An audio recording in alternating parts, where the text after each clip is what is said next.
Hello. Hi. How's the internet in Bangladesh? In rural area, it's very difficult to get connected. Hi. Oh, so nice to see you. Nice to talk to you.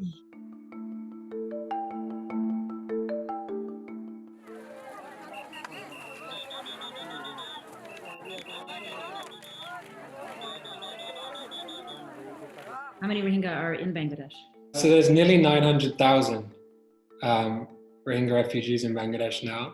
What are the maps behind you? Is that the camp layout? Yeah, so there are the different layouts. Each square is a shelter.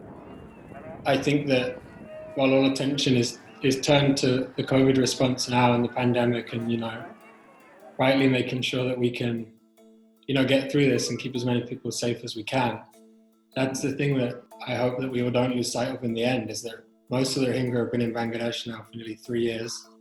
We've found a solution for not a single refugee. None have been resettled to third countries, and none have been able to locally integrate in Bangladesh. And, the situation is broadly unchanged. For the Rohingya themselves, they want to be able to return home, and home is in Myanmar.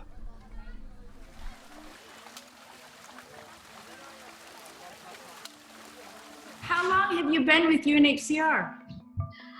It's almost 6 years I'm working here with UNHCR.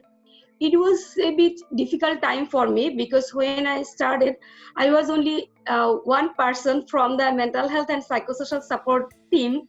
Like, they were several times saying, why did you come here? Would you like to give us any ration, any food, any medicine? Without, I am not able to talk to you. So when I was asking, like, how did you feel? It happened several times. They didn't understand what is mental health. But when I started asking, like, what about your mother? When did you think about your mother? How did you feel? Then it starts like they just crying, and they say, like, in our whole life, no one asked us about our feeling, emotion.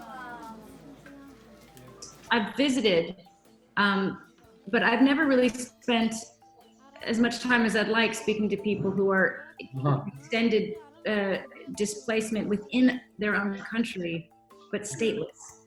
And what that must feel like and how challenging that must be, because the challenge is with the government itself that you're working with.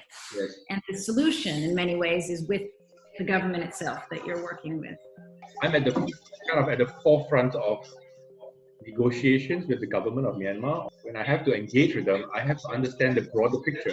What I can see is Myanmar is still faced with so many internal challenges.